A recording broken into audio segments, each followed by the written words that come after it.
Alrighty, folks, we are going to talk about how to make 2025 your best year yet. If you follow my channel, Daily Financial News, you know that my goal for 2025 is to get healthy. I went ahead and shared an hour-long talk with my doctor showing you all kinds of blood work and fat content, lots of other disgusting and unhealthy things.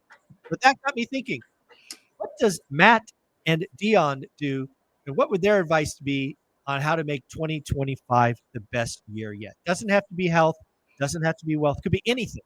So we're going to go to Matt first this time.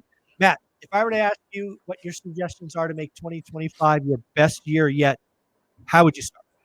Sure, ask the fattest guy. I get it.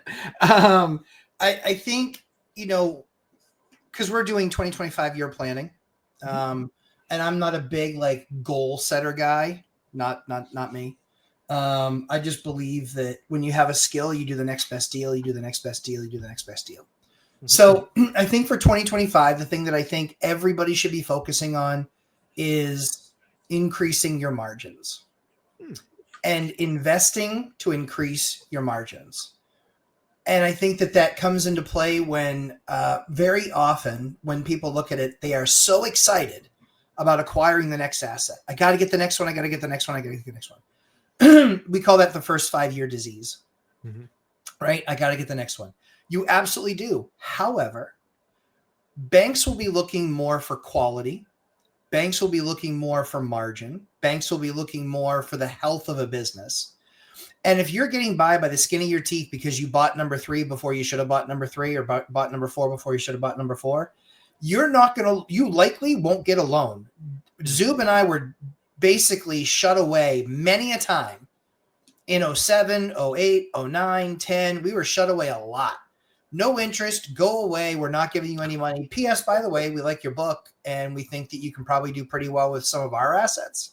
And we'd rather have you on the hook for those assets than some of these other guys on the hook for those assets. So we'll do that with you.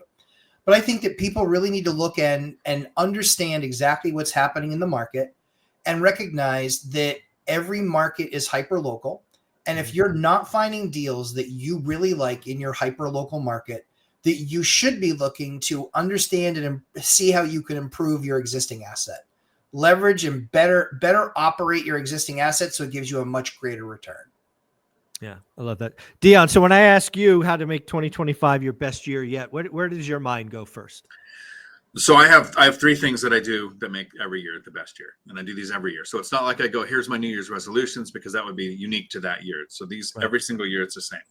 The first one, and then with round robin, I'll come back to the others, is be ready for the excuses.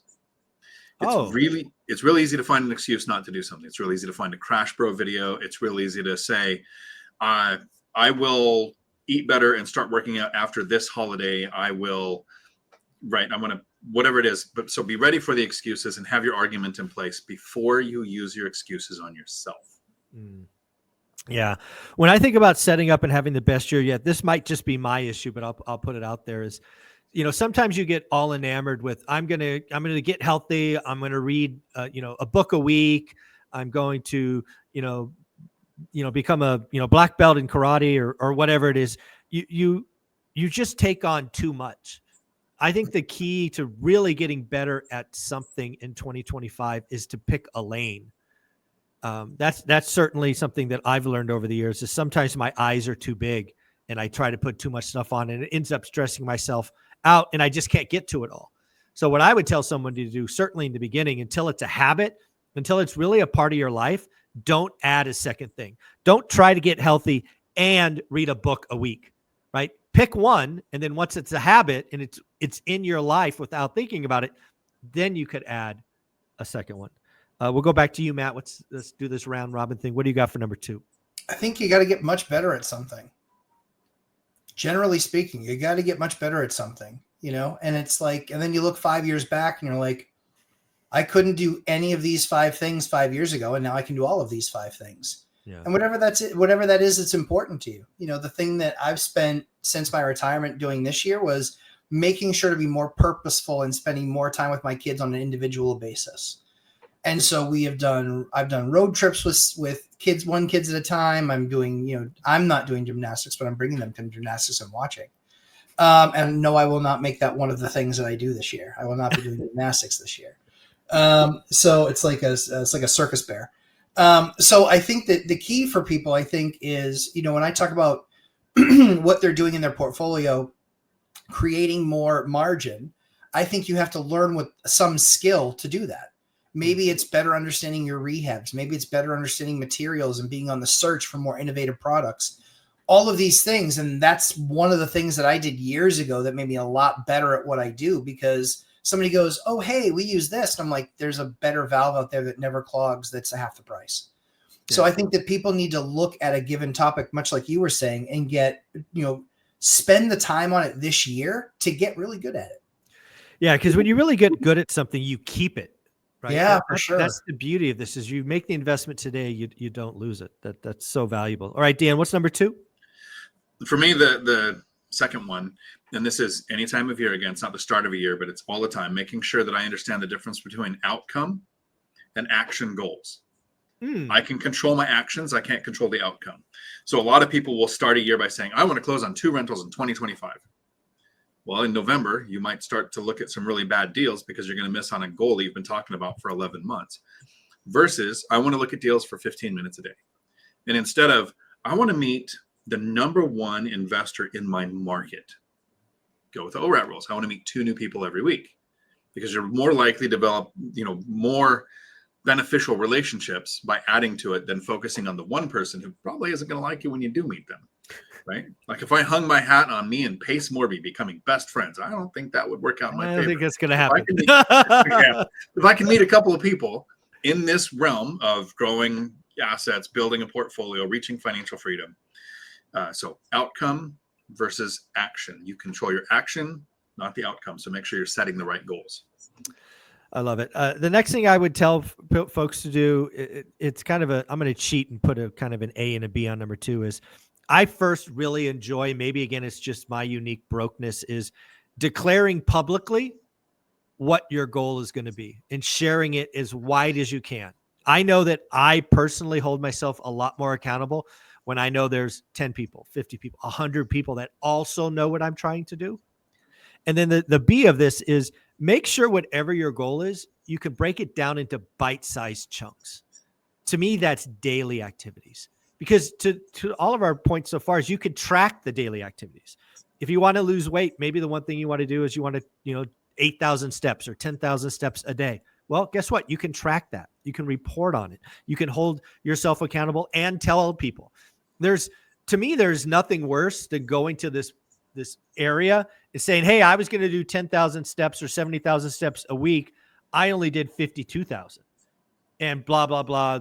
Reason why.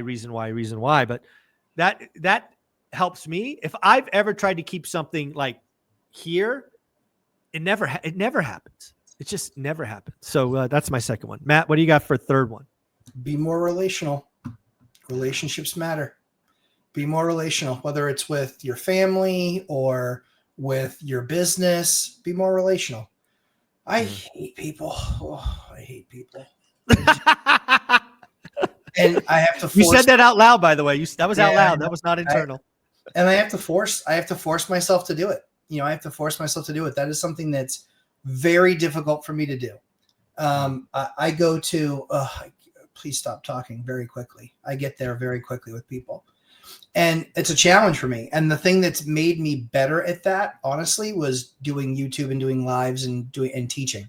It's made me a lot better at that. I used to avoid conversations that I used to have a very small set of people, and those are the set of people that I would work with and work through things on. And if you were outside that periphery, I had no interest in talking to you about it.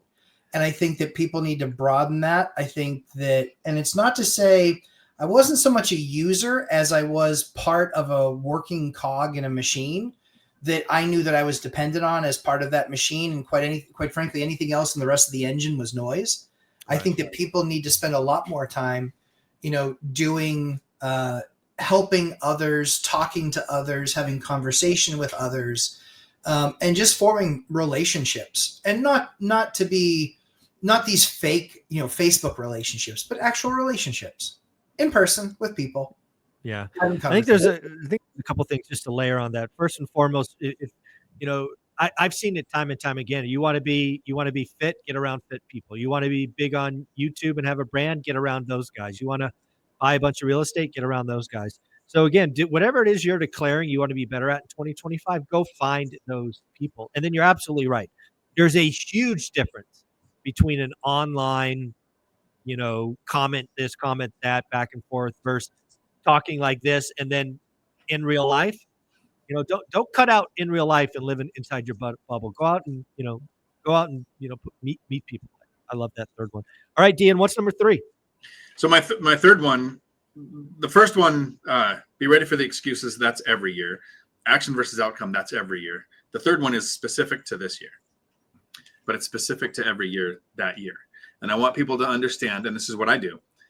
What year in the chronology of my investing am I in?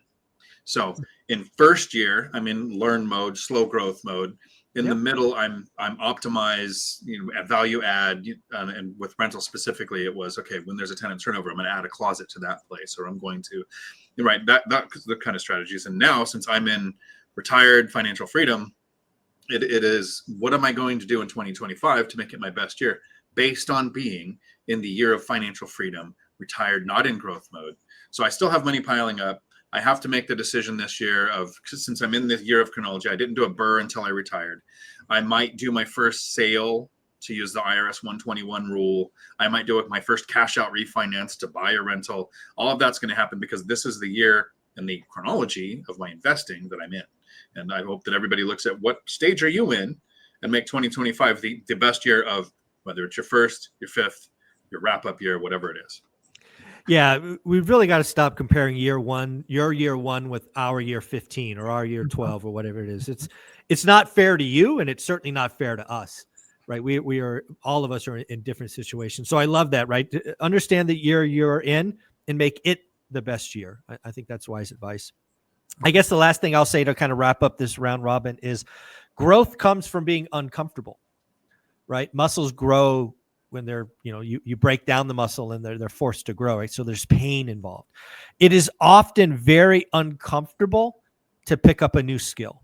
The best example I have from personal experience is golf. I never touched a golf club. I thought it was only for the rich people until I became a software salesperson and realized that a lot of business happened on the golf course.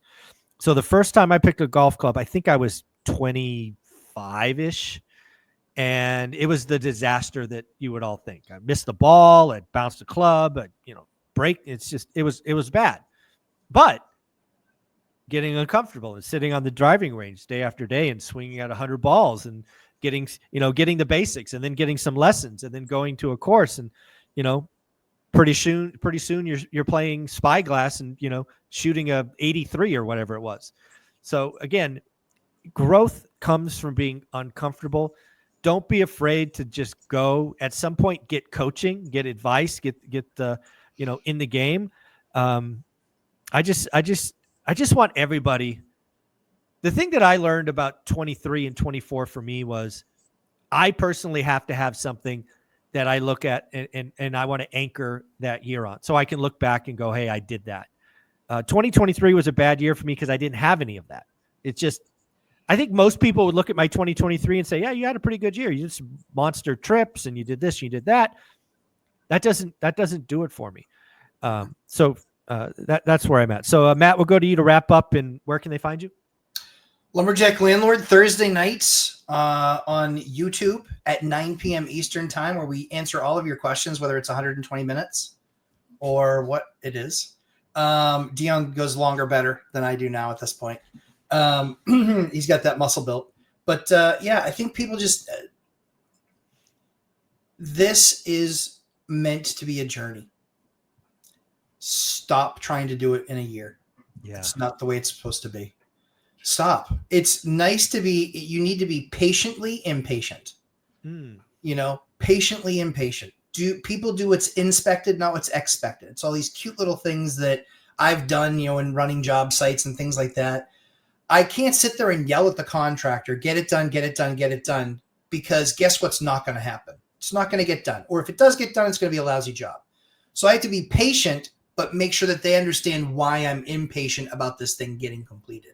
here's the burn rate and here's what this is really costing us. I would really appreciate it if we could, what are the steps that we can put in place to make sure that this does in fact get done next week? So I think that people just need to recognize this is what it is, which is this is an investment so you can get the better years, more years of your life back. Don't ruin not being able to get to those years by being all stressed out and miserable about the journey. The journey is not supposed to be miserable. There's supposed to be things of joy that you get from it, learning something, getting better at something. Enjoy it. Enjoy the journey.